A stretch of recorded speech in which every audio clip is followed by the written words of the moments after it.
Nuevo tema, aquí de fondo Barry Blue con Do You Know Wanna Dance de 1973, una canción que me gustaba mucho de chico, me acuerdo, y aquí la pongo de fondo mientras tanto. Pero vamos a esperar a que entre un poco algunas personas para ir hablando de este tema de hoy tan interesante que es el de los prejuicios cognitivos y cómo detectarlos. Eso es lo que vamos a hablar hoy, que es un tema para mí muy especial, muy importante, que me ha ayudado mucho desde que lo trabajo. Hola Robin, primero en entrar, bienvenido de nuevo. Eh, es un tema que vamos a trabajar hoy muy interesante, muy bueno, que en términos de lo que podemos hacer nosotros con él cognitivamente, lo que podemos nosotros trabajar para nuestra vida diaria, para el día a día, para el trabajo, nos puede ayudar muchísimo. Una vez detectados y conocidos estos elementos que vamos a hablar hoy, estos sesgos que tenemos en nuestra mente, al detectarlos, nosotros podemos aprender muchísimas cosas de la vida diaria, de cómo tratar a los demás, cómo relacionarnos con todo el entorno. Pero bueno, antes de introducir, voy a dejar aquí unos recuerdos de lo que viene la próxima semana. La próxima semana voy a hablar ya el primer en vivo que voy a hacer compartido con Javier Muñoz, filósofo de la Universidad del Cauca, que nos trae un tema muy interesante y es el del arte de existir. Él tiene una idea bien interesante y nos va a hablar un poco de eso al respecto. Ya habíamos hablado de la Bhagavad Gita en la primera semana, hoy vamos a hablar de los prejuicios cognitivos, la próxima semana con Javier Muñoz, Javier Marduk, lo pueden encontrar ustedes en Instagram, y la última semana vamos a hablar de la Kabbalah y todo lo que tiene que ver, que a propósito, pues hoy estamos ya en los últimos días de Sukkot y ya yendo hacia hacia Hoshana Rabbah, y bueno, pues Hag Sameach para toda la comunidad judía y pues que traiga mucha alegría todo este tiempo y toda esta temporada que para nosotros es siempre de mucha reflexión en torno a nuestra concepción de lo eterno, pero también de lo efímero. Eh, voy a Dice el sonido no está bien, hay una interferencia. No, va a ser una música que tenía ahí, ya está sonando mejor. No sé si allí. Hola Santi, ¿cómo vamos? Eh, Vamos entonces, ahí se escuchaba ya mejor. No sé si ya la interferencia se ha quitado. Vale, perfecto. Bueno, hoy vamos a hablar de un tema muy importante, como les venía diciendo. Otra cosa antes de que se me olvide. A los que me contestaron a un mensaje que había dejado por aquí, ya pronto les envío el libro por PDF. Simplemente tenían que mandarme por interno el email. Es un libro que saqué lo compuse ya finalizando el mes de septiembre y quiero compartirlo con ustedes, con todos, pues va a ser gratuito en PDF y es un libro de poesía que saqué ahora último que se llama Nubes del Destino, Nubes sin Destino, perdón. Entonces lo quiero compartir, va a ser gratuito, pero lo único que tienen que hacer es dejarme el correo electrónico por interno y así yo se los haré llegar. Voy a hacer unas correcciones y ya los estaré haciendo llegar. Bueno, hoy vamos a, como les venía diciendo, trabajar este tema que es muy importante. ¿Por qué? Porque los prejuicios son algo, y los sesgos que nosotros tenemos, son algo que hace que nuestro pensamiento en realidad no dé todo de sí y sea entorpecido por una cantidad de obstáculos, una cantidad de ideas falsas, de asociaciones, de creencias, de estereotipos que tenemos y que interrumpen nuestro conocimiento real de las cosas, o el conocimiento más posible y el que podamos nosotros alcanzar con respecto a alguien, a algo, a una situación. Y muchas veces nosotros no tenemos digamos, esas herramientas conceptuales para poder detectarlos a tiempo. Gracias a la psicología cognitiva, gracias a la sociología, gracias a la antropología, gracias a la filosofía y en especial a la lógica, dentro de la filosofía, pues podemos detectarlos, ya que podemos aprender cómo funcionan, cómo operan, de qué manera se distribuyen en el pensamiento y cómo nos afectan. ¿Ya? Entonces, este es uno de los temas quizás que en la actualidad más se están desarrollando y más se tratan a nivel de no solo las universidades, sino en el trabajo, en las empresas, porque eso nos ayuda a trabajar, a estar en un entorno cada vez mejor, más amables si lo sabemos entender y también a ser un poco más tolerantes y también resistentes a eso que llamaban realmente el infierno, que son los otros, ¿no? Y que hay veces nos cuesta tanto trabajo aceptar. Si uno no más en la casa, en la propia casa es donde más dificultades tiene con tratar a las personas, donde más disputas tiene, más altercados, y uno intenta llevar mucho menos eso al exterior porque pues por supuesto los demás no se van a comportar como se comportan en la casa con uno y al revés, uno con ellos tampoco. Entonces estos elementos, reconocer estos sesgos va a ser muy importante para poder advertir en nuestra mente cómo funciona y de qué manera opera, de tal manera que estemos, digamos, advertidos de su funcionamiento, de su forma de operación y podamos detectar adecuadamente cómo actúan, cómo más bien nos hacen actuar. Entonces vamos a ver que aquí hay una serie de capas que tienen que ver con nuestro comportamiento, tienen que ver con nuestra forma de concepción nuestra y de los demás, pero también tiene que ver con la forma en que nosotros estructuramos el pensamiento y lo expresamos lingüísticamente. Por supuesto, hay otro tipo de prejuicios que se nos salen de un poco de las manos porque ya son de carácter perceptual, pero una vez reconocidos nosotros podemos aprender a entendernos y a operar de una manera adecuada. Ahora bien, para poder entender esto es como la abrebocas que siempre hago al principio, tenemos que comenzar a entender cuál es el peligro de los prejuicios, porque muchas veces cuando nosotros hablamos de los prejuicios en realidad estamos mencionando incluso comportamientos que en realidad no solo nos gustan, sino que de manera continua alentamos y mantenemos porque en últimas nos permiten continuar con cierta aversión a ciertas personas o nos justifican un comportamiento hacia los demás que en realidad no queremos mucho como cambiar, ¿ya? O sea, cuando alguien nos cae como mal, nos cae bastante gordo, entonces nosotros tendemos a favorecer cualquier cosa que aumente la tirria que le tenemos. Es decir, buscamos muy poco a hacer el esfuerzo de que nos caiga menos mal, porque nos encanta que nos caiga mal. A mí hay gente que me encanta que me caiga mal porque es muy burra, muy tonta, pero inmediatamente tengo que acordarme que los prejuicios cognitivos están operando allí y que no precisamente porque me caiga mal a mí, esa persona necesariamente sea un nido de defectos, ¿ya? Hola Marulanda, ¿qué te has unido? Un saludo grande por estar aquí y espero disfrutes esta charla de hoy, este tema en el que estamos hablando de los prejuicios cognitivos o sesgos cognitivos.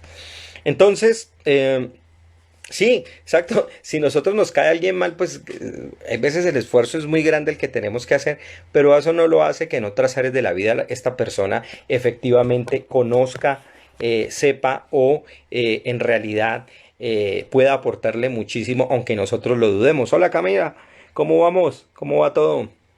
Bienvenida. Entonces, tenemos que comenzar a conocer los prejuicios de muchísimas maneras. Es decir, no solamente los vamos a detectar hoy, sino también entender qué hacen en nosotros y cómo operan el prejuicio cognitivo. Por supuesto, para poder llegar a entender esto tenemos que ir por partes. La primera de ellas, la que vamos a hablar, es que en realidad un prejuicio es como lo dice la misma palabra, es una forma de prejuzgar. Y allá hay un problema bastante grande, ¿ya? Porque incluso cuando nosotros prejuzgamos, en realidad estamos estableciendo algo mal, que es el juicio. Ojo, porque la palabra juicio en sí mismo no es negativa, como muchas personas creen. Muchas veces la persona dice no juzguen o no me juzguen o pido que no me juzguen. En realidad, todo el tiempo establecemos juicios y hacemos juicios. Me gusta esto, no me gusta esto, me parece chévere esa persona, me desagrada, me agrada. Y eso no está mal en sí, porque eso es una forma en que nuestro cerebro evalúa las condiciones, las posiciones, la forma en que nosotros nos podemos relacionar. Es más, si no tuviéramos un elemento prejuzgador o que juzgáramos, en realidad admitiríamos de todo y no tendríamos ningún criterio. Y eso es lo que hay que establecer. Que a propósito, el tema del criterio y de la crítica lo trabajaré de pronto para el próximo mes cuando hable de una alabanza a la crítica, porque la gente tiene una muy mala idea de qué es la crítica. Entonces vamos a hablar un poquito también de eso. Entonces es importante entender que juzgar es algo natural en nosotros. Por supuesto, hay que saber juzgar. Eso no implica que simplemente por el hecho de que sea un elemento prácticamente, digamos, de carácter instintivo en los seres humanos a la hora de decidir y tomar frente a cosas que nos gustan más que otras, eso no quiere decir que no tengamos que aprender a usarlo. Eso es como pensar. La gente muchas veces dice, es que yo pienso, sí, pero es que el problema no es pensar. Pensar lo hace cualquiera. El problema es saber pensar, modular ese pensamiento, saber utilizar. Uno puede tocar un instrumento, cualquiera puede hacerlo, pero hacerlo bien es otra cosa, ¿ya? Lo mismo pasa con el pensamiento. Hay que trabajarlo, hay que amaestrarlo, hay que moldearlo, hay que utilizarlo como plastilina, como masilla, hasta darle la forma que uno necesita y también cambiar la forma cuando ésta ya no sirve. Porque muchas veces el pensamiento se nos vuelve algo rígido, algo que forma estructuras que en realidad no nos dan dinámica y que termina entorpeciendo nuestro camino y nuestro pensamiento. En realidad, entonces, los prejuicios, de hecho, son básicamente ideas que se han aquilosado en la mente de los humanos y que funcionan, pero que no necesariamente tienen que ser verdad propiamente. Y por lo tanto, sirven como una estructura para prejuzgar acciones de los otros y actividades o formas de ser de los demás, sin realmente haber evaluado la evidencia que hay para decir o afirmar algo de una persona. Hola Anita, ¿cómo vamos? Un saludo inmenso. Hoy estamos con los prejuicios cognitivos, lo recuerdo a Camila y a Ana que acaba de entrar. Entonces, ¿y cómo detectarlos? Entonces, es muy importante entender que juzgar no es negativo, pero prejuzgar sí nos puede llevar en algún momento a un pensamiento, a una idea negativa. Ahora, no siempre, porque podemos en el acto del prejuicio dar con la clave, decir, bueno, esta persona es hartísima, es mala, no, estoy prejuzgándola, no sé nada de él, y en efecto esa persona es mala, es harta, es horrible, es una persona despiadadamente pavorosa, y yo acerté. Eso es como un asunto de 50 y 50, pero en realidad no es el método adecuado porque también podría haber fallado. Y uno puede fallar negativa o positivamente al respecto. Entonces, en ese sentido, todo prejuicio pues, es una opinión previa que es muy tenaz y que por lo general tiende a juzgar algo de manera negativa y no lo hace conociendo o sabiendo los elementos reales que podemos nosotros comprobar al darnos cuenta y contrastar la información que nosotros tenemos con respecto a esa persona, a esa situación o a ese grupo humano. Dice Robin, pregunta aquí, ¿los prejuicios cognitivos tienen que ver con Kant y las ideas innatas? Sí, más o menos, pero sobre todo tiene que ver mucho con, aunque él propiamente no hace una detección de prejuicios como tal, eso lo hace la psicología cognitiva, bueno, ya en las falacias lógicas que ya los retóricos, especialmente los romanos, habían detectado muchos, por eso muchas de ellas aparecen en latín, ya se habían detectado. Kant apunta más es hacia la crítica, el libro mismo lo hizo, de la razón pura, es pensar que la razón es algo limpio, que es algo pleno, que no tiene ninguna serie de aristas y de salidas, sino que en últimas él critica especialmente a esa idea que nosotros tenemos de pensar de que el razonamiento en sí mismo viene depurado totalmente y que en realidad hay otras cosas que ya están antecediéndolo, y eliminar o más bien reconocer que el razonamiento es polimorfo y que está permeado de muchísimas ideas innatas o falsas o creencias erradas, pues es una parte del pensamiento crítico. Entonces digamos que es un tema que se va a relacionar, aunque no de manera directa, y por supuesto Kant tiene mucho que ver en términos de reconocer la función de la razón en esos términos. Ahora bien, si nosotros nos vamos a ver una definición como tal de prejuicio, porque vamos a hablar del prejuicio, pero el prejuicio cognitivo. Un prejuicio, pues básicamente, entonces es un juicio que establecemos de manera previa antes de tener un conocimiento adecuado o cabal de una cosa. Es decir, si no tenemos un conocimiento pleno de algo, total, eh, y que nosotros juzgamos eso a partir de la poca información que tenemos, pues estaríamos hablando de un prejuicio. Ahora bien, en psicología, propiamente en psicología, ya los prejuicios básicamente son una distorsión de la información que se produce en nuestra mente, en nuestro cerebro, cuando ésta intenta ser procesada. Entonces, esas interrupciones, esos ruidos que ocurren en la información suceden gracias precisamente a los prejuicios cognitivos que irrumpen con la información real.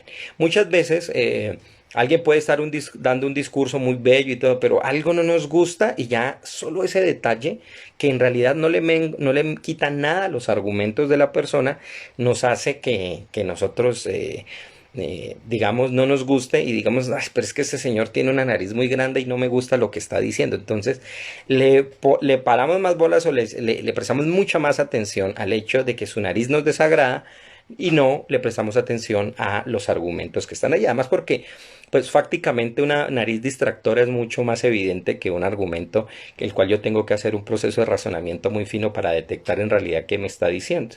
Y eso cuenta también a favor. Hay gente que dice ideas, unas pamplinadas absolutas y simplemente porque tienen una cara linda, entonces ya ganan de una, ¿no? O sea, pocos logran lo que uno suele hacer, o sea, gano de cara y gano de argumento. Entonces, eso no lo logran muchas personas, solo algunos favorecidos por el universo. El punto es que el, el prejuicio cognitivo tiene unos problemas grandísimos. Y es lo que hace en la sociedad, que no nos damos cuenta. En la actualidad nosotros no podemos confundir los prejuicios con los estereotipos, aunque va a estar muy ligado en algún momento a él. Porque los estereotipos en realidad son bloques de pensamiento que nos han ayudado a estructurar la forma de relación y trato con otro tipo de personas en los cuales tenemos, como no podemos conocerlos uno a uno, tenemos que tratar en bloque a esa colectividad. Son negativos en sí, porque en realidad no son el resultado de una investigación juiciosa y suelen caer en una cosa que llamamos la homogeneidad de los demás, que es uno de los prejuicios que ahorita tal vez veamos. Entonces tratamos en bloque a las personas, pero en realidad en un principio tenemos que hacer así o actuamos de esa manera o operamos con esos estereotipos porque es la manera, digamos, más efectiva de generar una operación rápida y hacer procesos que nos permitan relacionarnos de una mejor manera y sobre todo ligera con ciertas colectividades. Pero por supuesto tendrán una carga negativa en algún momento. Entonces, un prejuicio ante todo es un juicio y es una opinión. En cuanto a juicio, pues ya lo vimos, pero en cuanto a opinión tiene un elemento bien interesante. Porque cuando nosotros decimos que opinamos, nos parece en el fondo que es algo que nosotros estamos diciendo, pero resulta que las opiniones en realidad es el escalón más bajo del conocimiento y es la forma más común del pensamiento. Por lo tanto, no es alguna, digamos, una garantía del el pensamiento poder, o sea, no es una forma refinada del pensamiento la opinión, sino que por el contrario nos establece una forma bastante básica y muy ramplona de poder tratar este. Y la opinión, por lo general, la persona, aunque quiere decir que es propia, en realidad la quiere imponer. Cuando nosotros nos damos cuenta que las personas dicen, es que esta es mi opinión, en el fondo está diciendo, esta es la verdad, pero tú no la puedes admitir porque tu pequeño cerebro no alcanza a captar lo que yo capto. Entonces, en realidad, detrás de esa opinión están operando muchísimos prejuicios que nosotros solemos tener a la hora de transmitir la información y de tratar aquello que nosotros conocemos. Estos prejuicios se pueden volver también arbitrarios y preconcebidos. En cuanto a arbitrarios, es que parten de nada y asumen cosas muchas veces sin ton ni son. A mí me encanta, por ejemplo, muchas veces el pensamiento, la forma de tratar de manera arbitraria, por ejemplo, las personas excéntricas o extremadamente bestiales y brutales frente a los demás, porque sí, como dice Ana, mi humilde opinión, ¿no? La opinión no es humilde, la opinión es bastante atarbana y bastante grosera en el fondo. Entonces, eso tiene que ver mucho con lo arbitrario, parten de nada, porque ajá. Entonces, así se expresan muchas veces y en realidad no está siendo un acto juicioso del pensamiento. Es preconcebido porque en realidad muchas veces, aunque pensemos que son ideas nuevas o novedosas, en realidad ya están operando muchísimo tiempo antes, tanto en nosotros como en la sociedad, y pensamos en realidad que es algo novedoso el que estamos haciendo, pero en realidad no. Se puede presentar de dos maneras también, de otras dos maneras, y es que son favorable o es adversa. Eh, ¿Qué pasa cuando es favorable? Es cuando nosotros tenemos un prejuicio frente a alguien, pero pensamos que eso nos lleva a generar actitudes frente a ellos como de carácter buenista, ¿no? Pensar que el indígena, porque es indígena, es bueno y ya, eso es un prejuicio tremendo. O pensar porque alguien pertenece a tal raza, tal color de piel, raza entre comillas, ustedes saben que ese concepto no lo uso, pero porque pertenece a tal color de piel o a tal creencia, entonces es bueno y es mejor. ¿Ya? Ay, no, pobre este oprimido o que viene de tal grupo que ha sido oprimido, entonces tiene que ser un ser bueno y eso lo tomo yo como algo favorable, es lo que se ha llamado una discriminación de tipo positivo. Por supuesto, la adversa es la forma más conocida y es cuando nosotros pensamos de manera negativa. Pero se contraponen estas dos porque, por supuesto, en el trato va a ser de una manera, va a ser una manera totalmente distinta. En el favorable teníamos al buen salvaje y en la actualidad tenemos el buenismo, ¿no? La idea de pensar que porque es de determinada colectividad que se supone está siendo oprimida por determinadas condiciones sociales, inmediatamente tendemos a favorecerla y a generar una actitud buenista hacia ellos, ¿no? Estos son los buenos frente a los malos, ¿no? Entonces el capitalista necesariamente es el malo y es una mala persona y es una persona que se merece todo nuestro repudio. Estoy hablando como persona, no estoy hablando del el capitalismo en general como sistema, que eso es otro tema. Pero hablando de las personas, nosotros tendemos a favorecer, ¿no? Ahora veía alguna información, por ejemplo, mandaban de Argentina en Twitter y decían empresas que comiencen a favorecer a mujeres transexuales, personas oprimidas, se les va a beneficiar económicamente con tales y tales cosas, ¿no? Yo decía, pero es que van a comenzar a contratar gente simplemente porque son minoría o deberíamos contratar gente porque son idóneos. Es que a mí no me interesa si es transexual o no, lo que me interesa es que sea una persona idónea para el cargo. Parece ser que no, aquí no hemos aprendido en Latinoamérica la lección y estamos favoreciendo porque, ajá, condiciones o cosas o labores para mejorar supuestamente a unas minorías cuando en realidad lo que necesitamos en determinadas condiciones es que ellos mejoren su condición de vida. Vale, Steven, no te había visto por acá, ¿cómo vamos? Un saludo, listo. Ahí queda grabado, ¿no, Steven? Si no puedes verlo ahorita. Un saludo inmenso y pásense ustedes. Les recomiendo que vean los diseños de Steven92C en su Instagram. Tiene unos diseños increíbles. Entonces ahí, sean a favor o sean en contra, van a aparecer los estereotipos que ya les mencionaba. Es decir, que son perpetuaciones de la imagen, que es simplista totalmente, de la categoría de una persona, de un pueblo, de una nación, de una cultura, y que nosotros, para simplemente trabajar de una manera más rápida y elemental, decimos que tal determinado grupo se comporta así o así, cuando en realidad no tiene por qué ser así y muchas veces vamos a darnos cuenta que los miembros de ese grupo o un determinado número de personas, por supuesto, es totalmente distinta a la idea del estereotipo que nosotros tenemos. Esos estereotipos pueden llegar a desarrollar dos cosas básicamente. Una es la discriminación y esa discriminación nos puede llevar al factor de la segregación. Cuando hablamos de discriminación es cuando hay una actividad social que en torno a un estereotipo decide tomar ciertos comportamientos y, digamos, separarlos, pero todavía allí no hay la fuerza o la forma en que opera la segregación. La segregación es muchísimo más fuerte, es decir, la segregación es una discriminación casi que ya políticamente o culturalmente asumida y una sociedad o un grupo humano pues toma a partir de ese estereotipo que se tiene una decisión sobre ese otro grupo y se lo ataca de manera directa. Eso nos lleva a otra cosa, que es lo más fuerte y lo que desencadena uno de los prejuicios más grandes, y es el de el etnocidio. Y eso nos puede llevar a otro peor, que es el del genocidio. Cuando el etnocidio, y es atacar directamente a un pueblo por determinadas condiciones, porque ese estereotipo efectivamente lo desarrollamos de una manera ya totalmente pensamos que es innata o pensamos que es una propiedad absoluta de ese grupo, entonces nos sirve como elemento justificativo de nuestro discurso, de nuestra ideología, para poder destruir, matar o incluso perseguir de una manera directa y total a esa otra persona, a ese otro grupo.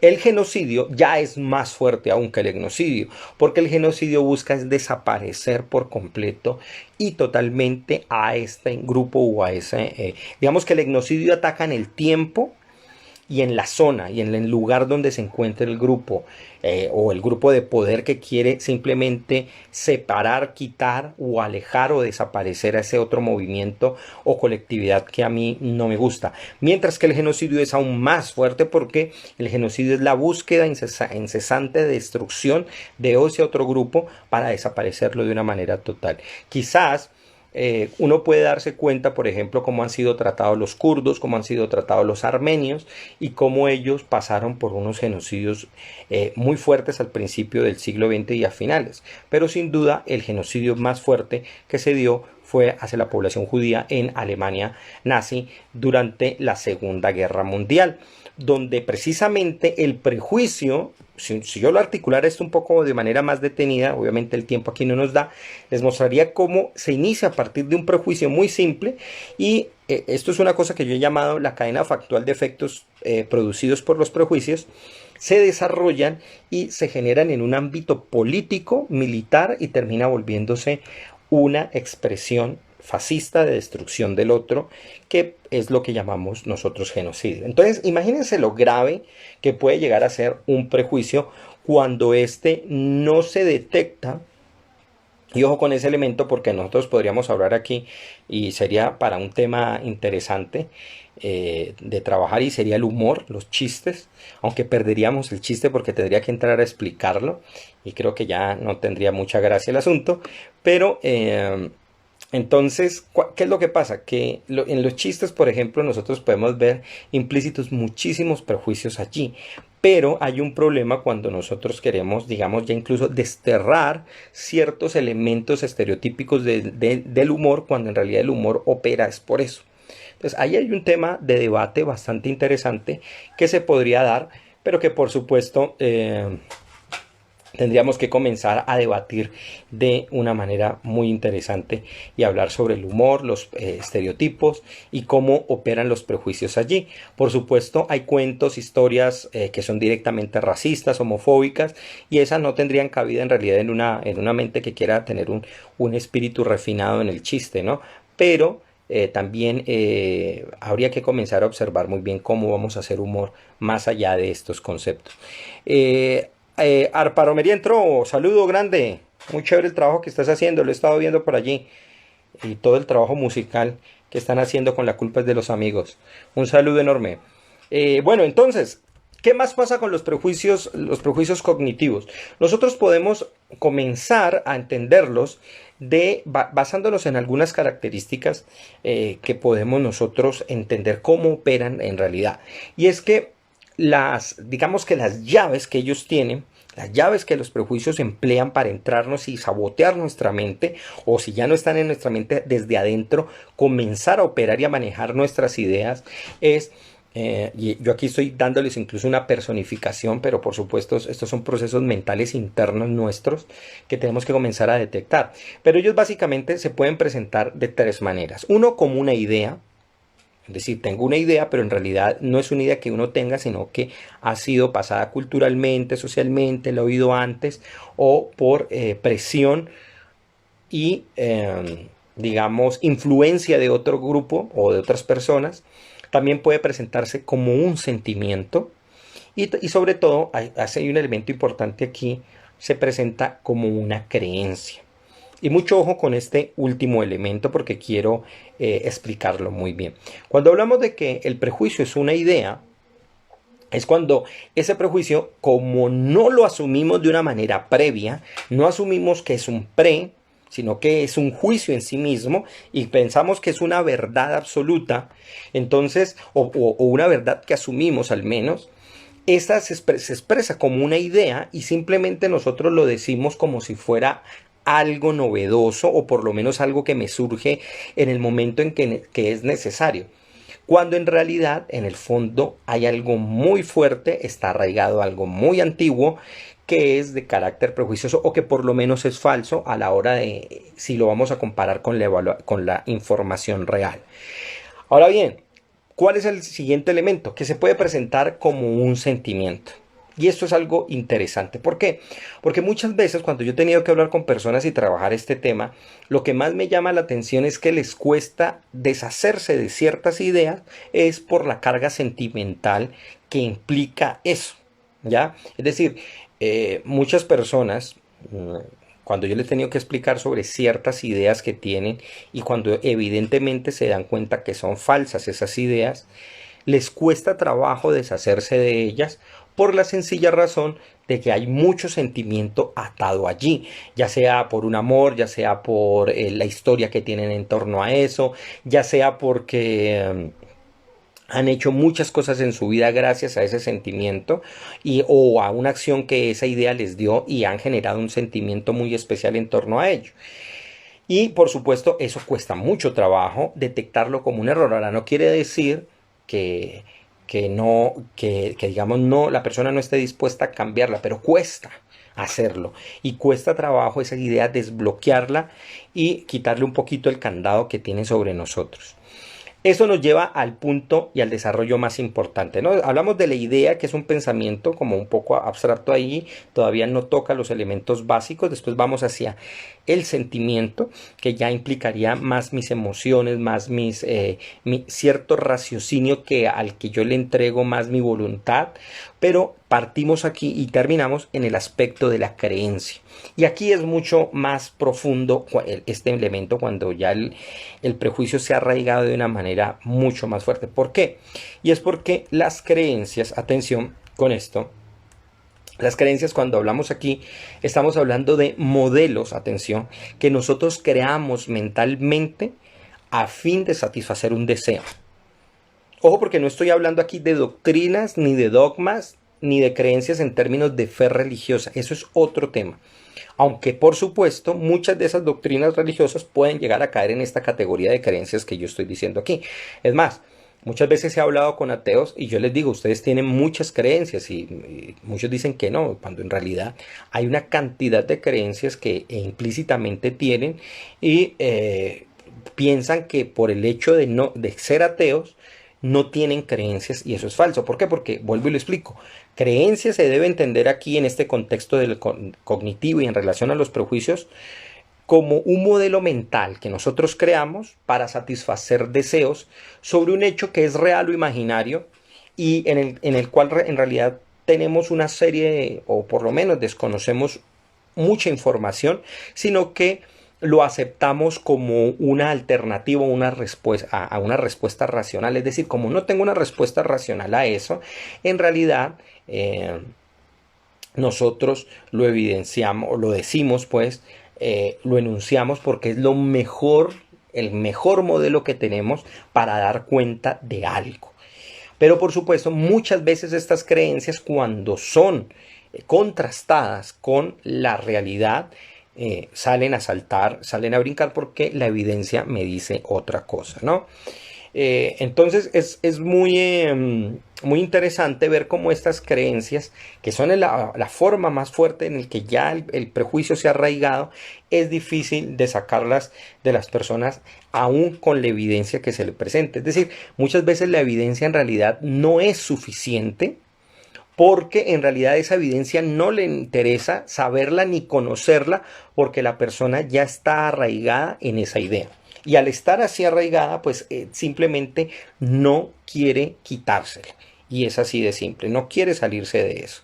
Hay personas que lo han hecho, hay personas que lo han logrado y han salido de eso. Uno de los ejemplos quizás más llamativos, y creo que lo hablé en el caso del racismo, es la historia de un hombre que perteneció al Ku Klux Klan y él oyendo a un pianista, entre comillas, negro, en un bar, él se quedó sorprendido porque era un gran pianista y él dijo que solo por el hecho de haberlo oído le quitó una educación donde a él le habían dicho y ya se había arraigado como una creencia en que una persona que fuera negra no podría tocar bien música y que solo tocaban tambores y pare de contar. Ahora no estoy quitándole el tambor por supuesto, sino que es lo que él dice, o sea, como si fueran simplemente el instrumento africano, ojo, porque eso es otro estereotipo que el tipo tenía.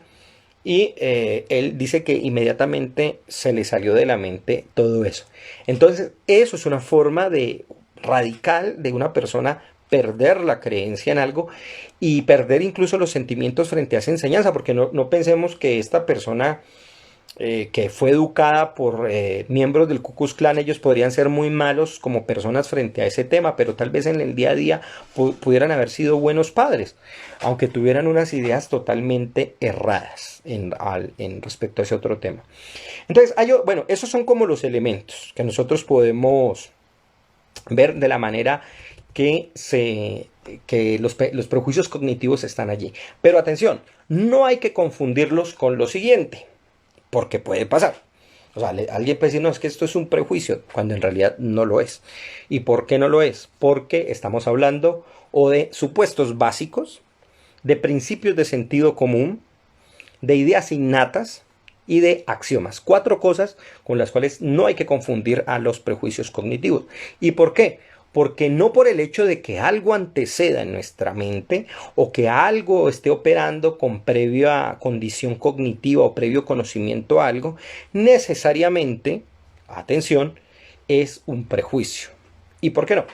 Por esto que vamos a ver, y es lo siguiente. Cuando hablamos de supuestos básicos, estoy hablando de cosas que deben anteceder, se supone, que deben ser la base para poder yo operar con una serie de relaciones, ya sea sociales, ya sea en la empresa, ya sea en mi actividad del día a día, comportamental. Por ejemplo, yo sé, así no sepa irme a otro país y no sepa el tipo de saludo ni el idioma, yo como un supuesto básico sé que no puedo ir agrediendo a la gente porque, ajá, o sea, yo no puedo ir y pegarle una patada. O sea, a mí me gustaría ser lo suficientemente arbitrario como para ir por la calle y decir, a ver qué pasa si le pego una patada a alguien así de una y a ver qué pasa. Pues lo más seguro es que no me vaya muy bien, pero sería interesante ver una historia desde esa posición. Obviamente no lo hago, para eso está la imaginación, para darnos esa oportunidad de reírnos acá adentro. Pero hay un supuesto básico que me dice no lo hagas. O sea, no puedes ir pateando a la gente porque sí. Eso es básico, eso es elemental. Y además porque yo no espero que la gente se comporte de igual manera conmigo. O sea, yo no espero que me digan buenos días y me manden una patada. Ustedes se imaginan uno levantarse y que el esposo, la esposa, el papá o la mamá le digan buenos días y le manden una patada bien suculenta. Entonces sería terrible. Eh, ¿Qué es lo que tampoco es? Son los principios básicos, ojo, de sentido común. Cuando hablamos de principios básicos, ¿cuál es la diferencia con los supuestos? Y es que los principios eh, tienen tienen un elemento y es que son la base para comenzar a operar en algo. Estos principios se basan en los supuestos, pero están un poco más desarrollados. Esos principios hacen que yo me comporte en determinados lugares de ciertas maneras y no en otras. Esos principios son los que permiten que yo, y nadie me los está diciendo de manera escrita, ni me están entregando un código diciendo compórtese así, ¿ya? Sino que son principios que me ayudan a entenderme con los demás. Si yo llego a un lugar, pues entonces saludo, buenos días, buenas tardes, y yo comienzo a operar con eso. Esos no son prejuicios, son simplemente porque me anteceden. No son ideas innatas los prejuicios. Las ideas innatas está haciendo siempre referencia a aquellas cosas que nos ayudan a entender y actuar en determinadas condiciones y sobre todo en las que yo puedo quedar expuesto al peligro. Una idea innata, por ejemplo, básica es que cuando hay peligro, huyo. O cuando hay una catástrofe, tengo que salir de ese lugar corriendo. Porque en mi sistema cognitivo, evolutivo innato, está la necesidad de escapar de determinados peligros. Y por supuesto, no son axiomas. Porque los axiomas son los elementos que yo utilizo para entender una serie de ideas con las cuales yo tengo que basarme, fundamentarme para poder entender el resto de cosas. Un ejemplo muy sencillo. Por ejemplo, si yo parto de una idea filosófica errada, como por ejemplo pensar que las cosas no se pueden conocer en sí mismas, sino que lo que conocemos son simplemente epifenómenos mentales, entonces en realidad yo no puedo hacer ciencia. Un científico tiene que tener una base filosófica muy certera de saber de que lo que está haciendo, lo que está investigando, puede ser realmente conocido. Y esos son axiomas de base. ¿Ya? Si usted estudia comunicación social, pues tiene que asumir como un axioma prácticamente de base que la comunicación permite a las personas establecer relaciones.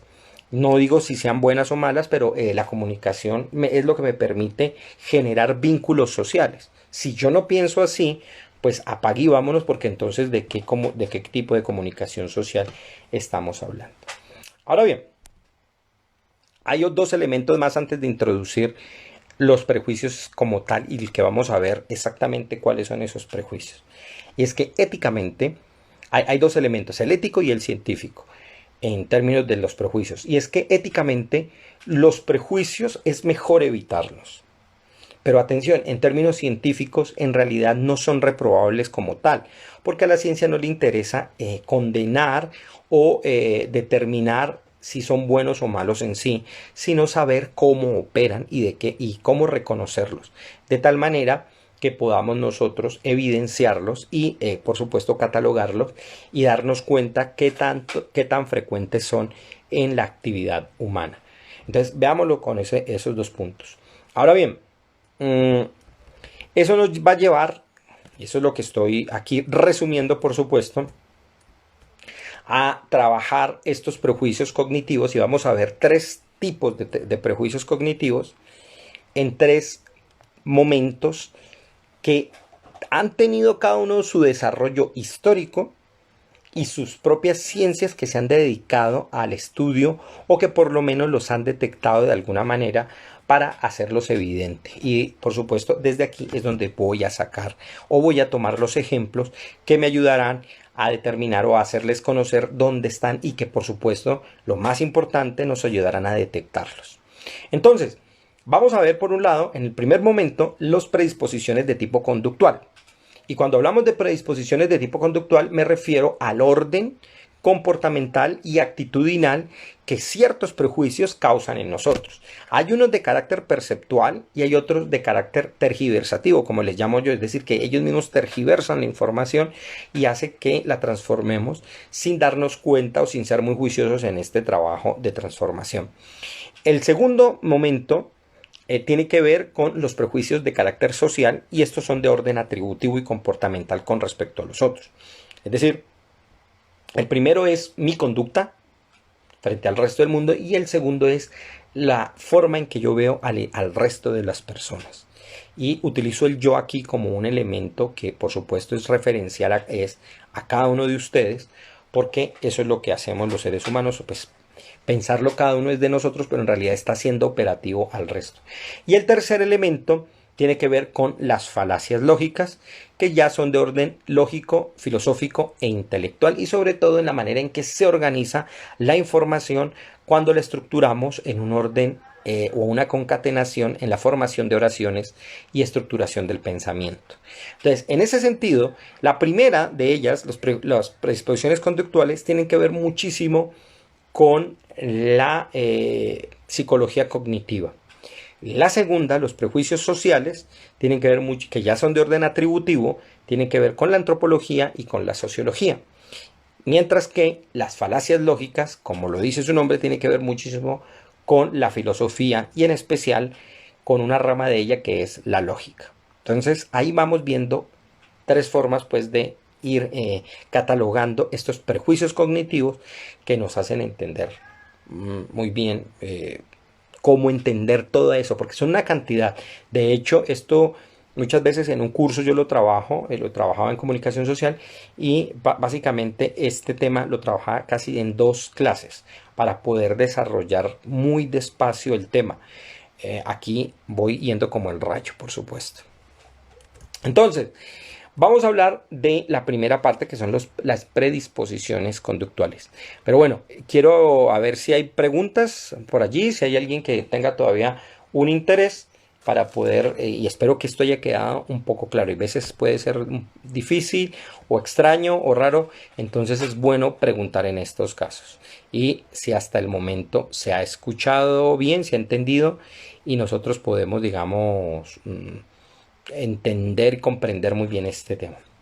Ahora bien, aquí vamos a hablar de las predisposiciones conductuales, pero quiero separar 2 tipos de prejuicios que se dan y 2 de ellos los voy a descartar rápido y los descarto rápido porque son básicamente prejuicios que se dan por orden perceptual. Son de orden perceptual y nos pueden ocurrir a nosotros. Nada más que cuando sabemos que existen los podemos detectar y al detectarlos sabemos, digamos, eliminarlos como un elemento de prejuicio y comenzar a tratarlos adecuadamente. El primero de ellos es uno muy conocido. Como les digo, al ser perceptual es algo que es innato en nosotros, ocurre y es un fenómeno que va a suceder siempre que nos topemos frente a él. Nada más que muchas veces o durante muchos años, seguramente este que voy a trabajar aquí sirvió como elemento para mitificar o tratar ciertos espacios como algo sagrado. Entonces, el primero de ellos es la pareidolia.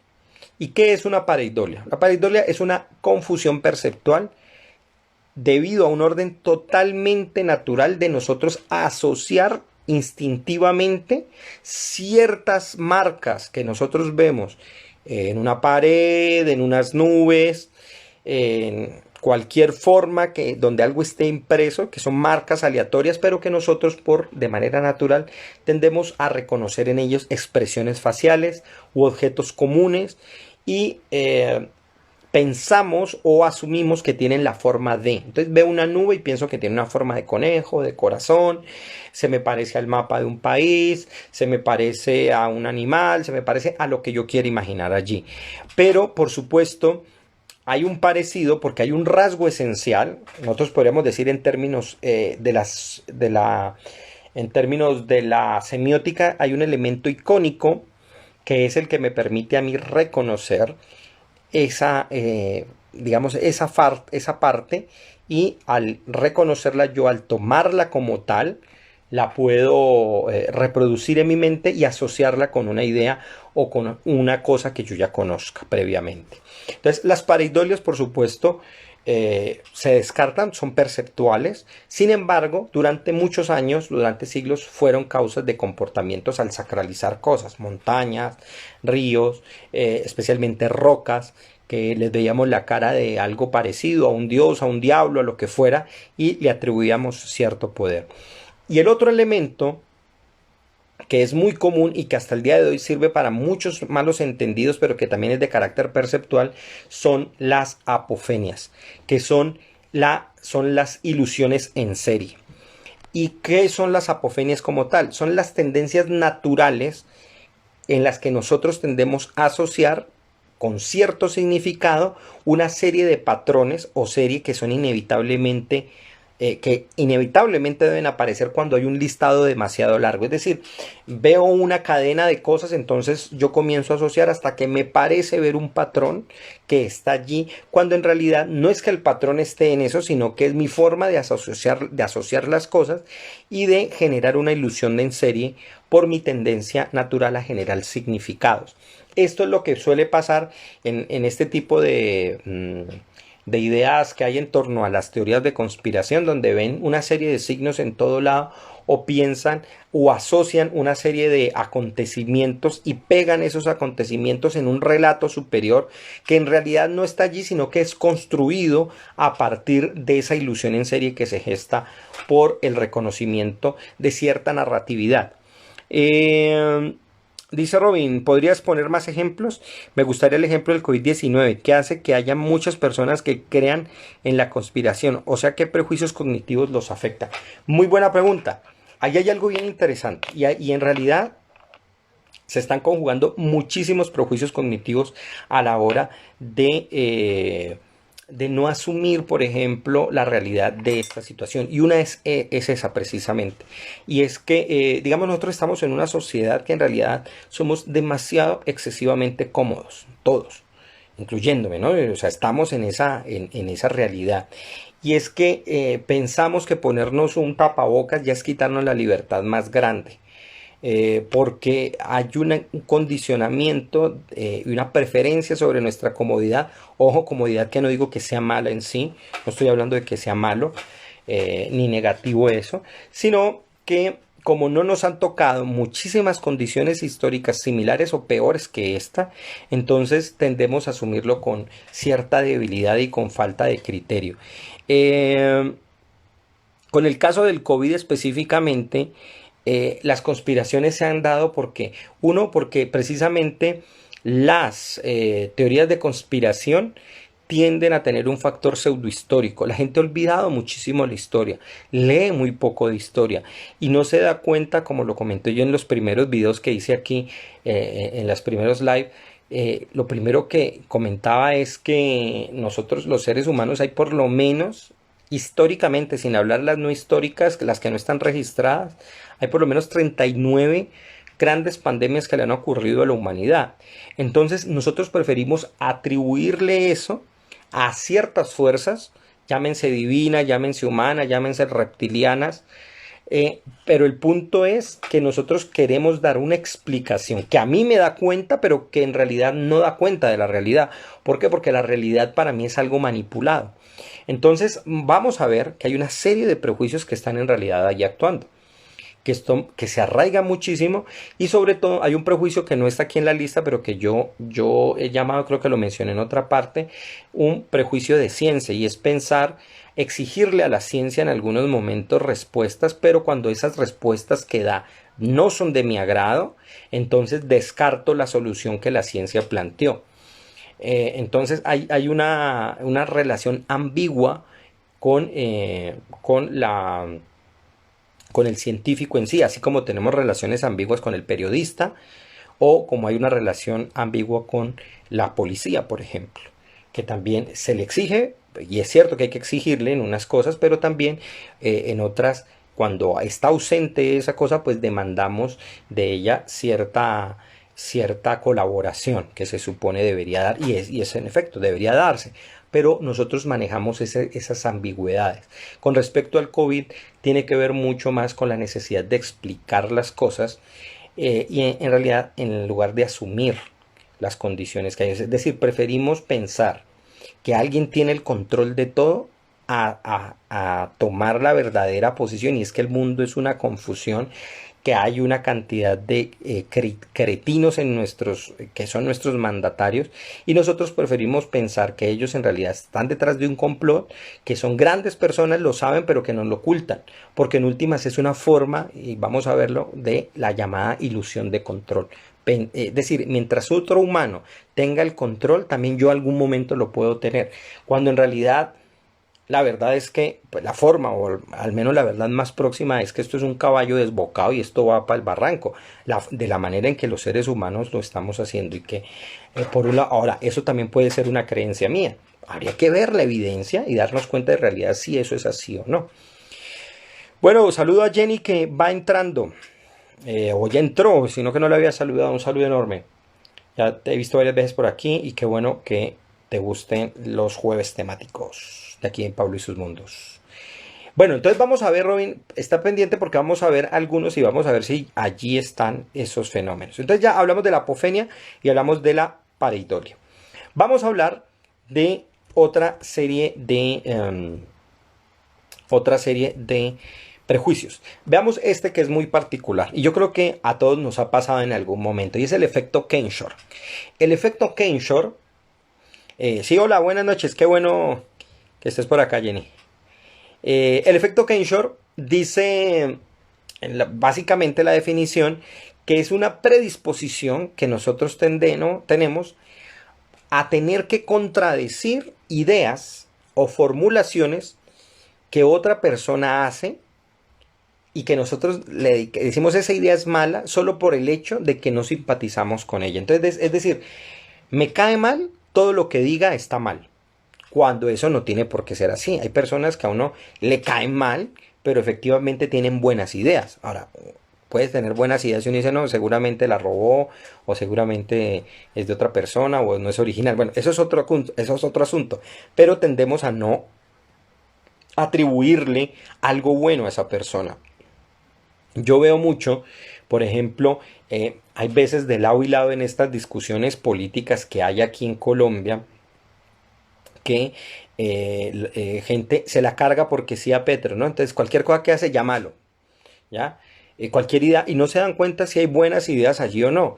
Muchas veces las personas cogieron, por supuesto, aunque es muy difícil a este personaje verle algo, pero en algún momento Uribe hizo unos planteamientos que podrían ser posibles, pero ¡pum! Inmediatamente uno le cae porque es él.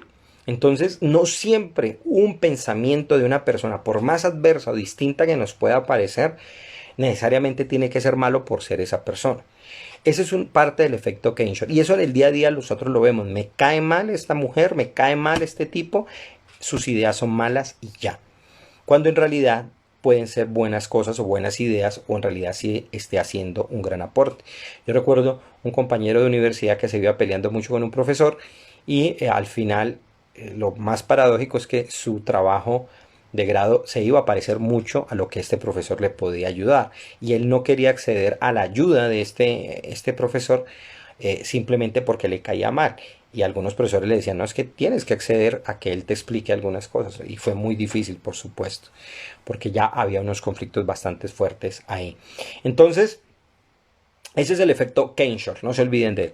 Veamos este que es muy común, este otro caso, que hace parte de las predisposiciones conductuales, y es la deformación profesional.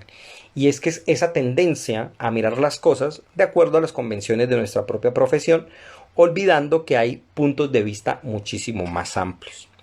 Es decir, es la historia del psicólogo que todo lo vuelve psicológico, o el antropólogo que todo lo vuelve cultural o identitario, o el físico que todo lo quiere leer, todos los aspectos de la vida lo quiere leer en una forma física.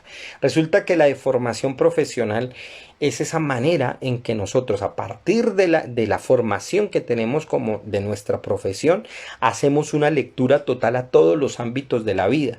Entonces es el ingeniero que piensa que todo es ingeniería y que hay que trabajarlo así, cuando en realidad hay otros elementos más importantes en la sociedad que no tienen que ver con esa forma de pensar. O el abogado que todo lo ve en términos jurídicos, cuando en realidad eso no está operando allí.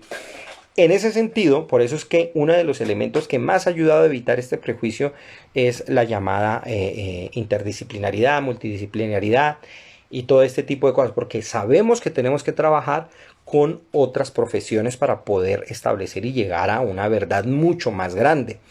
Pero ese de formación profesional es muy común. Hay veces es interesante, a mí me ha tocado incluso decirle a personas que son químicos, son físicos, y cuando van a hablar de la sociedad, entonces un día me tocó pararle a alguien y decirle, lo dije así, estamos en una reunión, le dije, mira, así como tú hablas bien de la física y de la química, déjame hablar de la sociedad y la cultura, que para eso fue lo que yo me eduqué, ¿ya? O sea, ¿quién es el profesional aquí en ese tema? Y hay que hacerlo así, a veces, de esa manera. Quedan unos segundos, vamos a la segunda parte, donde terminaremos hablando de los siguientes casos de prejuicios cognitivos que nos pueden servir para detectarlos y saber cuáles son. Ya quedan pocos segundos, nos vemos en la segunda y última parte.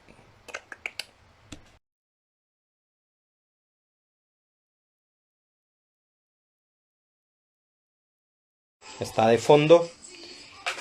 Y estamos hablando de los prejuicios cognitivos. Vamos a esta última y segunda parte, donde continuaremos con una serie de prejuicios cognitivos que son los que venía utilizando para ilustrar cómo la mente opera, o más bien ellos han sido estructuras mentales que están allí, que se evidencian y que pueden llegar incluso a causar catástrofes sociales tremendas, aunque nos parezcan en un principio irrisorios, como cuando los manifestamos en chistes o en comentarios, ya sean de índole racista, sexual, homofóbica, y haciendo pues que ciertas cosas, atributos o ciertas ideas pues se vayan más de la mano y terminen por supuesto generando malestar no solamente en nuestra sociedad, sino incluso haciendo o ayudando, colaborando para que ciertas actividades de carácter ya persecutor incluso se puedan dar sobre una población. Entonces habíamos visto una serie de ellos, los catalogamos, los diferenciamos, o estamos haciendo eso más bien, para poder bordearlos y entenderlos y detectarlos. Son una cantidad enorme. Son tanto los prejuicios cognitivos detectados por la psicología, por la sociología, por la antropología y por la lógica, que nos llevarían horas y horas a hablar de ellos y de contarlos, porque uno los puede distribuir en muchas condiciones, ¿no? Hay cuantitativos, hay cualitativos, hay por cierto ordenamiento lógico. Aquí, por supuesto, voy a hablar de algunos de ellos para poder dar cuenta de cómo funcionan, en dónde operan y de qué manera nosotros podemos detectarlos. Veamos, por ejemplo, habíamos hablado del efecto Kensho en la primera parte, que es esa predisposición a contradecir las cosas de aquella persona que me cae mal. Y también hablamos de la deformación profesional, y es esa tendencia nuestra a leerlo todo de acuerdo a las categorías de nuestra propia profesión, cuando en realidad hay miradas mucho más amplias. También había mencionado dos que son de carácter perceptual y que siempre de algún modo van a ocurrir. ¿Ya? Hay otros que uno los puede detectar y evitar. Estos siempre ocurren, pero al ser reconocidos también los detectamos y diferenciamos el tipo de información que esto nos suministra, como son la apofenia, que es la ilusión en serie, y es cuando pensamos que hay una información implícita en un tipo de datos que son muy abundantes, y la pareidolia, que son pensar o ver o imaginar o relacionar una serie de imágenes aleatorias con imágenes ya preformadas en nuestro cerebro, porque nosotros ya tenemos esa previsualización. Hay otra serie de prejuicios. Veamos, por ejemplo, el caso de el prejuicio de información, que es un prejuicio muy común, que nos ocurre a todos, sobre todo cuando tenemos que investigar y se nos vuelve abundante la información, porque es cuando nosotros tenemos una tendencia a buscar mucha información, y sobre todo la búsqueda está con un fin muy marcado, y es la tendencia nuestra a querer buscar mucha información, porque pensamos que entre más información tengamos, mejor va a ser nuestro razonamiento, cuando resulta que la información toda apunta, o al menos la más básica apunta, de que tal fenómeno se debe entender así, de esta otra manera. Hola Robin, ¿cómo vamos? Estaba explicando acá el caso de el prejuicio de información, que es un prejuicio muy común y que ocurre cuando nosotros pensamos que por tener más información respecto a algo necesariamente estamos mejor informados con eso. Entonces nos llenamos de información, nos llenamos de datos, de cosas, y ya muchas veces el tema ya está totalmente definido y no hay que darles más vueltas al respecto. Eso es como, por ejemplo, pensar que si yo voy a encontrar una información nueva y distinta con respecto a cosas como el nazismo o el fascismo, voy a cambiar la percepción o la visión que se tenía de este tipo de movimientos políticos y militares. En realidad bastan 20 libros y mucho, para darse cuenta que en realidad todo apunta hacia una misma dirección, y es que todo este movimiento pretendía lo mismo. O sea, nada los salva ni nada les quita la cantidad de cosas que por supuesto los llevaron a ejecutar lo que hicieron. Hay otro prejuicio muy común y es la ilusión de control, ¿no? Eso es un fenómeno muy normal y es una tendencia que consiste en considerar o creer que se puede controlar o influir en algo de manera beneficiosa cuando en realidad claramente no se puede controlar. Esto tiene que ver mucho con el pensamiento de carácter mágico. Ahora que van a venir las eliminatorias para el Mundial, me imagino cuántas personas se ponen la camiseta pensando que a través de la camiseta le están dando suerte al equipo. Ahora, vuelvo y les digo, yo no estoy hablando aquí en contra ni a favor de que la gente lo haga. Yo a mis hijos les tengo el que a ellos les gusta y les ponemos las camisas. Yo no lo hago, pero a ellos les gusta, se las compramos. Y la tienen para colocarla cuando estén en el partido. Pero lo importante es darse cuenta que muchas personas piensan es que si me pongo la camisa de mi equipo, le estoy dando suerte. Y también en la ilusión de control se da. Es pensar de que yo voy a controlar algo a partir de tener eso. Eso es parte del pensamiento mágico.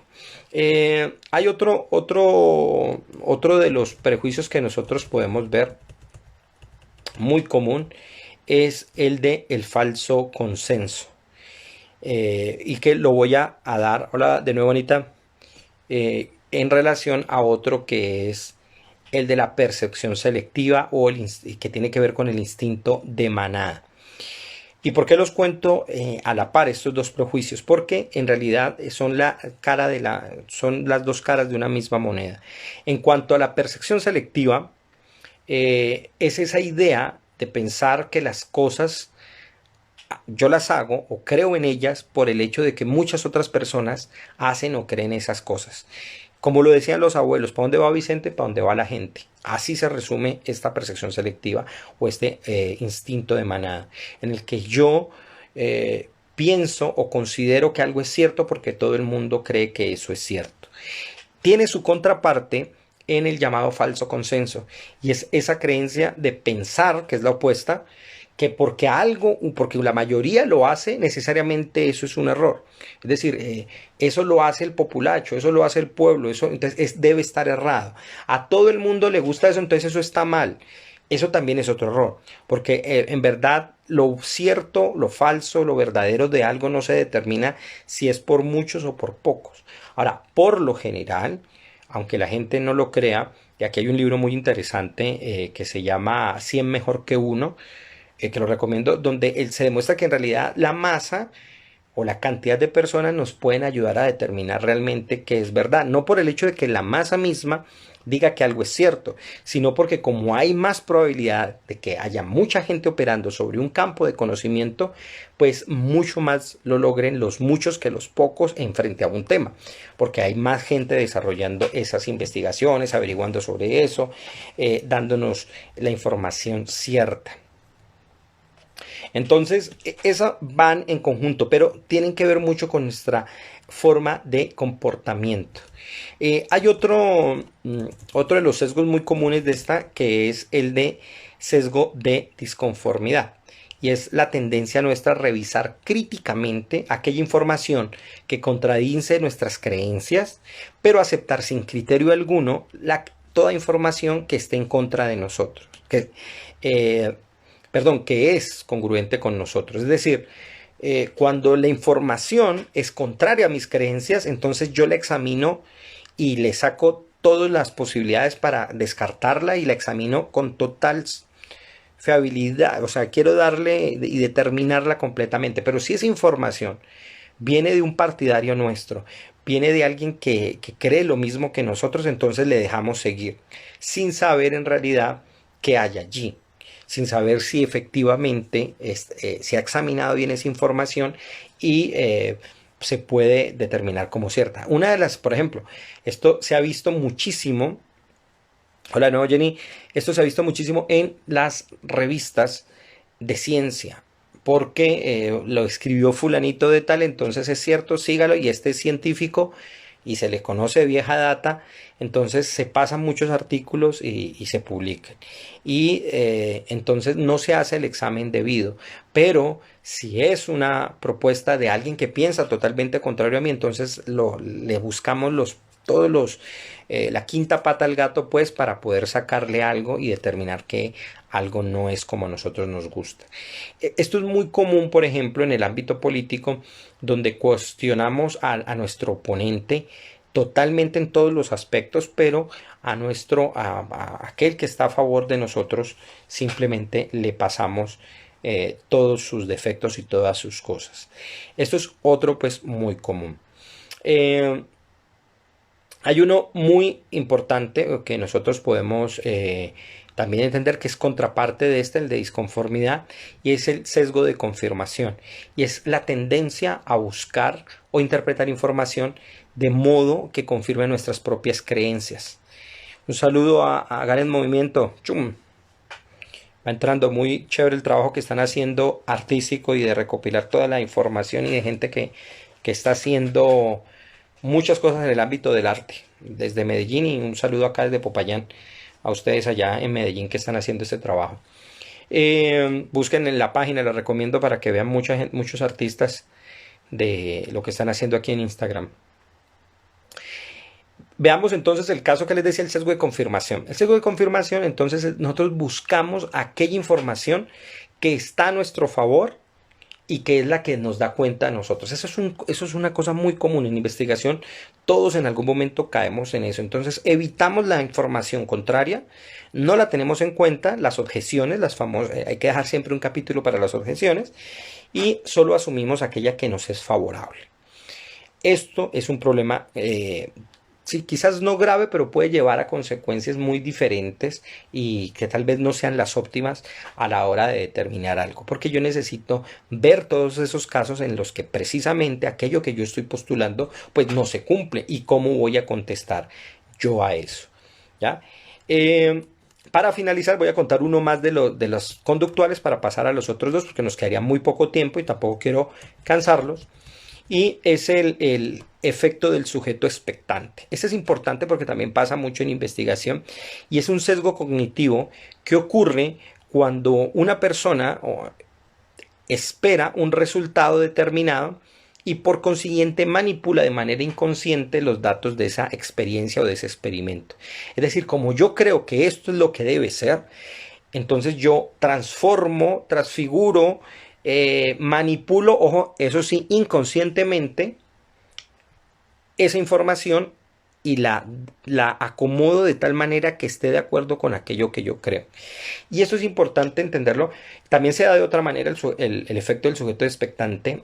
Yo, por ejemplo, cuando dirigía tesis, a los estudiantes les decía: no espere encontrar lo que se imagina, espere encontrar lo que va a ir a investigar. Que eso es muy distinto. Una es la hipótesis con la que uno parte diciendo: yo me voy a encontrar esto, seguramente por lo que he visto para eso es el estado del arte, en toda la revisión bibliográfica que he hecho de los antecedentes, seguramente me encuentro con esto, pero apunto hacia otra cosa. Ahora, en el camino, esos trabajos terminan transformándose porque uno va a encontrar otras cosas totalmente distintas. Bueno, eso en cuanto a lo conductual. Vamos a ver prejuicios de carácter social, que sería la segunda categoría que vamos a ver en esta noche. En estas categorías voy a hablar de unos pocos también para poder pasar a las falacias lógicas y poder terminar, por supuesto, y pasar, espero que hayan preguntas también. Y vamos a ver, por ejemplo, este que funciona también de manera dual. Son el sesgo de actor observador y el efecto de sobreatribución. Básicamente estos dos funcionan a la par, porque tiene que ver la manera en cómo nos tratamos a nosotros mismos y tratamos a las otras personas en relación a las mismas situaciones. Por ejemplo, en el sesgo de actor observador es la gran tendencia que nosotros tenemos para explicar los comportamientos individuales de otras personas, haciendo un énfasis especial en su personalidad y desestimando por completo la influencia externa o de la situación. Mientras que en el efecto de sobreatribución, que funciona a la par, como les digo, es una misma tendencia en la que yo sobredimensiono los motivos personales íntimos a la hora de explicar un comportamiento observado en otras personas, y damos poco peso, por el contrario, a los motivos externos como el rol o la situación, para ese comportamiento cuando se trata de nosotros.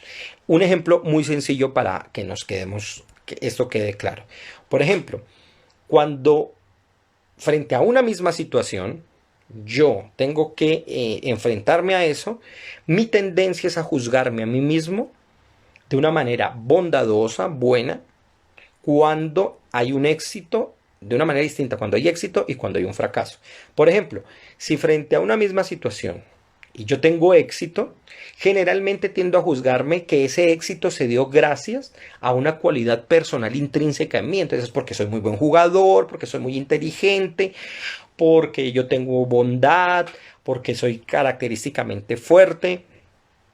Pero si una otra persona está frente a esa misma situación, yo tiendo a minimizar sus posibilidades innatas y propias y se los atribuyo ese triunfo a las circunstancias externas. Es decir, él ganó allí es porque es suerte, es porque le dieron ventaja, es porque compró el árbitro. Es decir, tiendo a minimizar los logros de los demás. Mientras que, en el caso contrario, si yo tengo un fracaso, entonces ahí sí le atribuyo todas las circunstancias externas. No es mala suerte, es desventaja, es que le caí mal al árbitro. O si la otra persona cumple y fracasa en esa misma situación, entonces allí le atribuyo a él unas debilidades que son características de él y que son propiamente internas.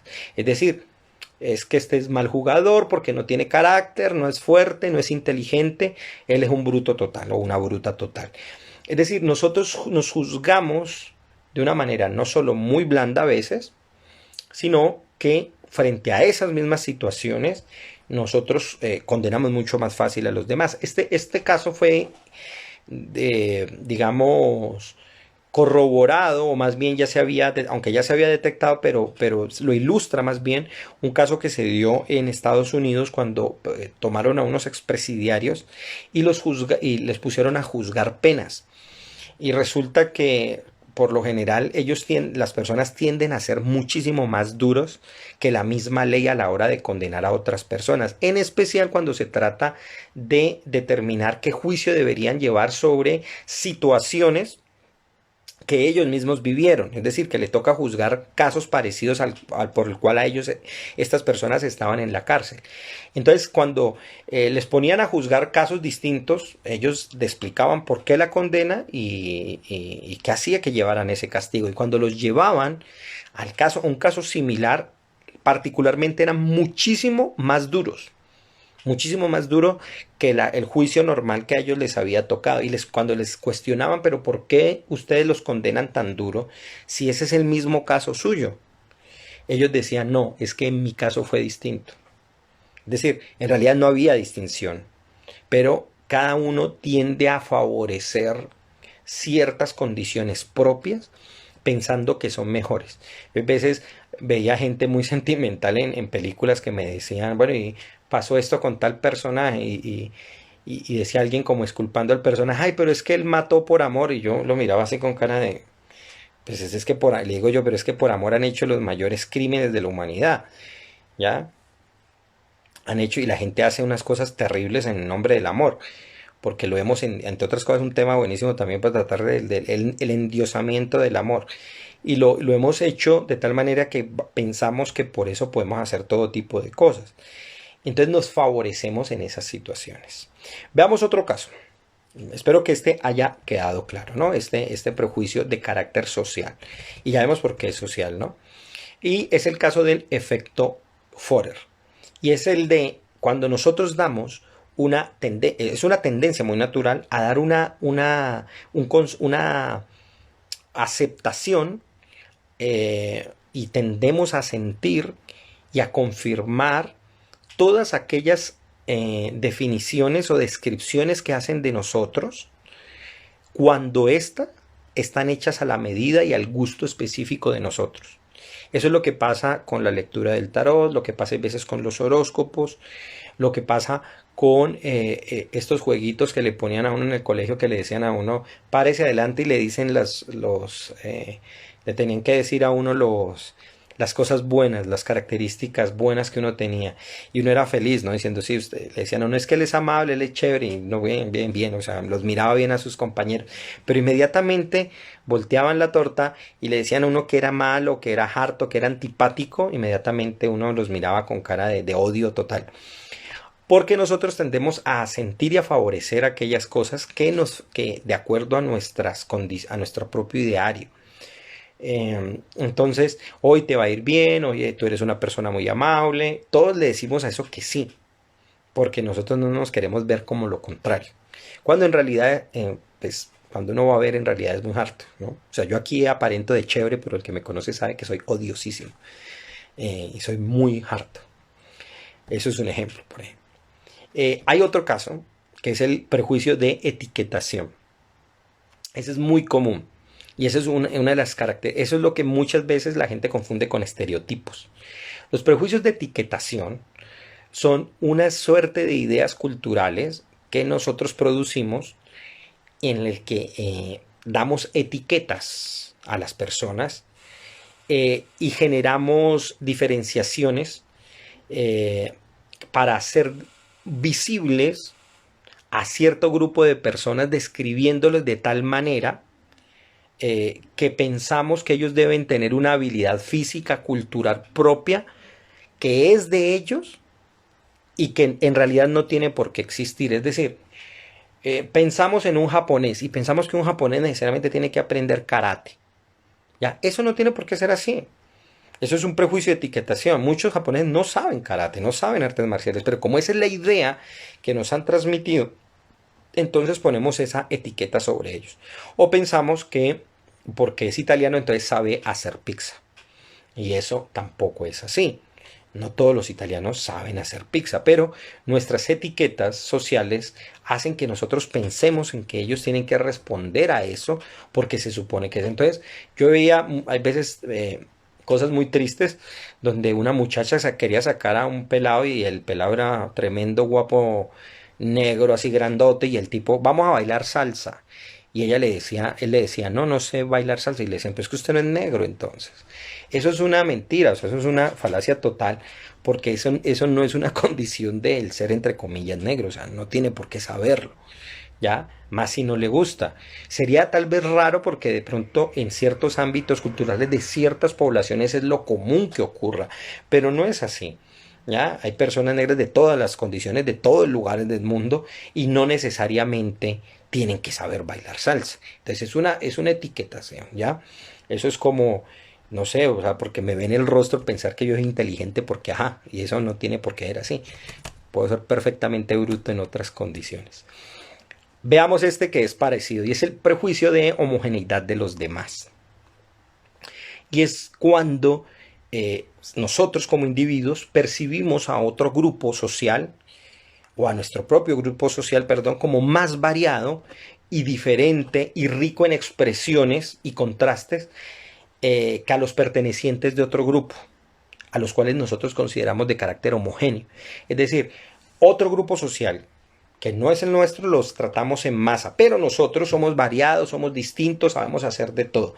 Ah, es que como colombianos sí sabemos bailar música, sí sabemos bailar salsa, sí sabemos bailar, pero usted no sabe cómo bailan en otro país, ¿ya? O usted cree que la polka es fácil, o que ciertos bailes rusos son sencillos. No, pues no sabrá bailar salsa, pero sabe bailar otra cosa, o sabe otro tipo tiene otro tipo de experiencias y otro tipo de aprendizajes. Entonces nosotros tendemos a pensar que el grupo de allá es homogéneo y todos piensan igual y son todos cortados. Eso es como, por ejemplo, cuando me encuentro con feministas que dicen es que los hombres son cortados con la tijera. ¿La tijera de quién? Esa sería la pregunta. Y además, ¿quién corta la tijera? Esa es otra cosa. Eso son homogeneidad de los demás. Hombres y mujeres somos personas variadísimas.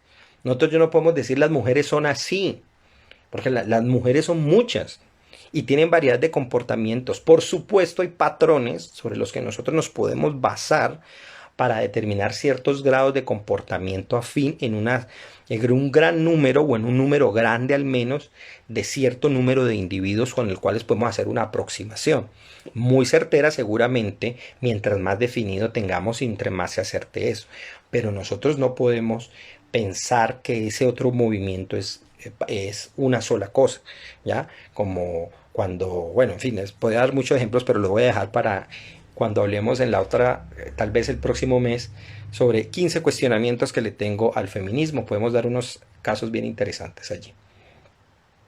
Vamos a ver el sesgo de proyección. El sesgo de proyección, con este acabamos este segundo para pasar al tercero y último. El sesgo de proyección es la tendencia inconsciente a asumir que los demás comparten el mismo pensamiento, los mismos valores y las mismas creencias o posturas similares a la nuestra. Es decir, como yo pienso así, yo proyecto mi pensamiento y pienso que todos están pensando lo mismo o que todos creen lo mismo o valoran las mismas cosas, cuando en realidad no lo sabemos. No sabemos las personas que están pensando con respecto a un tema político, que a propósito uno, por ejemplo, más aquí en Colombia, uno frente a ciertas cosas tiene que quedarse callado porque uno nunca sabe al lado de quién está hablando y lo pueden estar como mínimo pegándole un puño. Después viene la puñalada y después sigue el tiro. Aquí hay grados, ¿no? Grados de violencia y me imagino que ustedes ya lo sabrán comprender. Pero uno no puede proyectar sus creencias personales y asumir que todo el mundo cree lo mismo, porque en efecto no es así. Entonces, eso es uno de los prejuicios muy comunes que se dan en términos en nuestro comportamiento social. Veamos entonces, por último, las falacias lógicas. Y las falacias lógicas son interesantes porque en realidad fueron las primeras en realidad que se detectaron. Yo la puse de tercera porque es como una serie de capas desde lo externo hacia lo interno. Y las falacias lógicas fueron las primeras detectadas por los retóricos romanos, que se dedicaron a estudiar y a ver las estructuras del pensamiento en la retórica, en cómo nosotros expresamos las ideas, especialmente para esgrimir argumentos y ganar debates. Entonces, digamos que para definirlas brevemente, una falacia lógica en relación a los prejuicios cognitivos, básicamente es la forma en que esos prejuicios se estructuran como argumentos que en realidad son una suerte de pensamiento muy bien estructurado, pero en realidad son falaces. Es decir, cuando uno los revisa atentamente, en realidad no se sostiene. Eso nos lleva a lo siguiente. Yo no voy a demorarme más porque ya son las 9:38 y está un poco largo y no quiero cansarlos, pero vamos a ver unos casos sencillos. Uno muy común que ocurre bastante y es muy similar a algo que ya vimos antes, y es el de la llamada muestra sesgada, ¿no?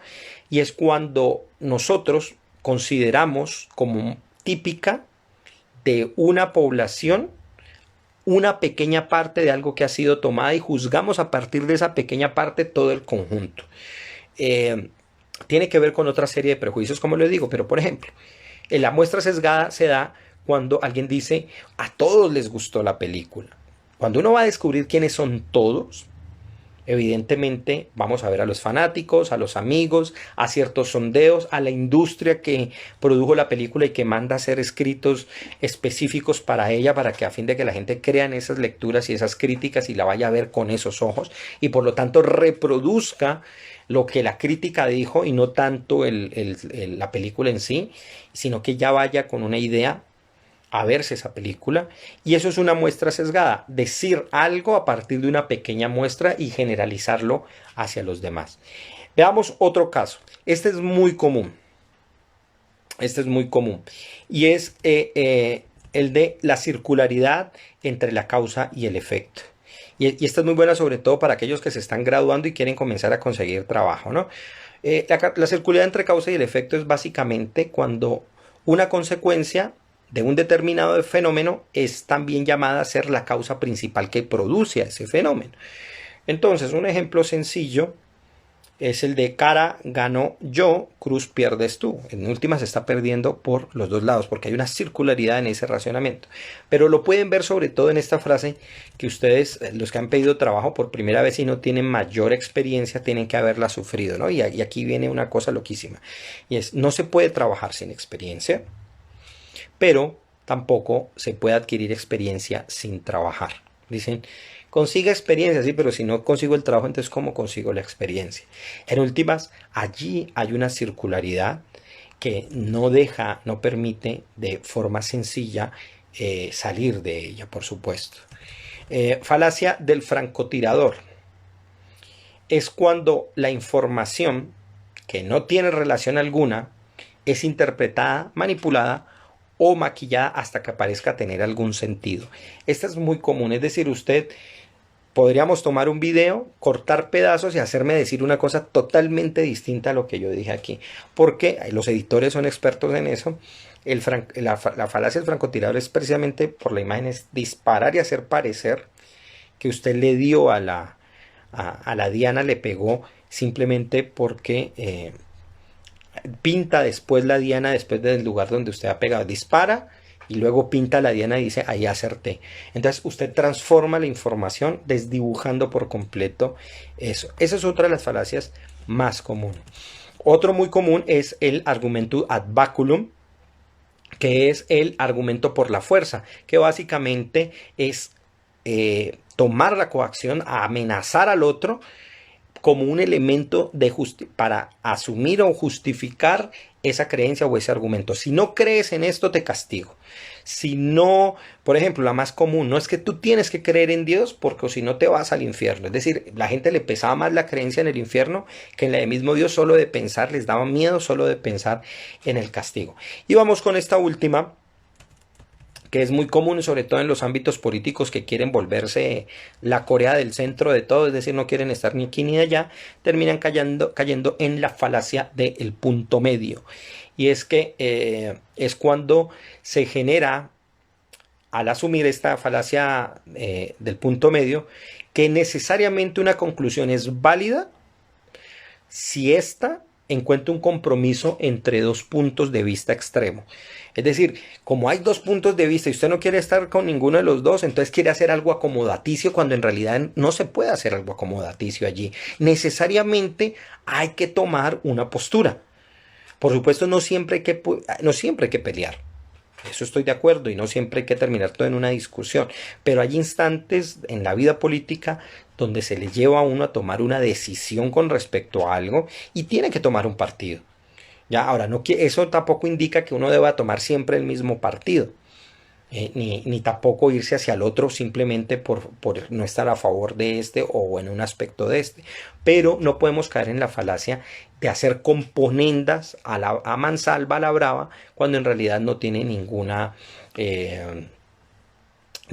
relación. Eso es como si yo dijera, bueno, en Occidente las mujeres les gusta llevar ropa más liberal frente a las mujeres de Oriente que usan burka y usan tipos de atuendo con mucho más recato. Entonces, para que no peleemos, pues entonces pongamos el pañuelo a todas las mujeres. Entonces eso sería ridículo, simplemente por querer llevar bien a todos. Dice Robin, pregunta, la mayoría de lo que has hablado hoy es nuevo para mí. No sabía de esta clasificación, deberían ser educación básica, pues nos ayudaría mucho para relacionarnos y ser conscientes de nuestros prejuicios. Bueno, sí, gracias, eso es un buen tema y siempre que lo he dado a la gente le ha gustado. Especialmente una de las mejores experiencias que yo tuve precisamente fue con un movimiento de afrodescendientes de una colectividad donde les expliqué esto y ellos quedaron fascinados porque decían estos son el tipo de información que necesitamos porque esto existe, está y bueno, a propósito de eso, más adelante pienso trabajar sobre eso, un taller, o sea que si estén pendientes, si les interesa, para que podamos nosotros trabajarlo más. Estoy siendo totalmente rápido, no les miento, me estoy perdiendo aquí cerca de 8 páginas en letra 12, quietica, así bien apeñuscada, de falacias lógicas que podemos ver en cantidades. Son cerca de unas 50 falacias lógicas. Yo aquí apenas si acaso hablé de 10 que nosotros podríamos seguir tratando. Y allí hay muchísimas más, por supuesto, y que son interesantísimas para que nosotros podamos entender cómo funciona, cómo nuestro comportamiento, cómo nuestra mente se relaciona con los demás y qué podemos hacer para advertir eso. Bueno, no es más. Yo creo que hasta aquí es el tiempo suficiente. Espero que les haya gustado y si Robin, pues y todos los demás, y a los que no vinieron, pues compartan este video también, ahí está el enlace para que aprendan muchísimo más. Nos vemos la próxima semana con Javier Marduk, va a estar aquí hablándonos y presentándonos un poco más. Inviten a la gente para que estén más aquí, invítenlos a mi cuenta, van a venir otras cosas, estén pendientes. Los que quieran el libro, ya saben, tienen que escribirme al interno, dejándome su correo electrónico para que les envíen Las violentas nubes sin destino, que es el libro, el séptimo libro de poesía que yo tengo, y lo voy a regalar en PDF para la gente. Entonces, si lo quieren, allí está. Y la siguiente semana, después de hablar con Javier Marduk, vamos a ir a la Cábala y todo lo que tiene que ver con los grandes misterios de este conocimiento profundo del judaísmo. Ya nos veremos. Un saludo enorme y espero que estén muy bien. Nos vemos en el próximo jueves temático.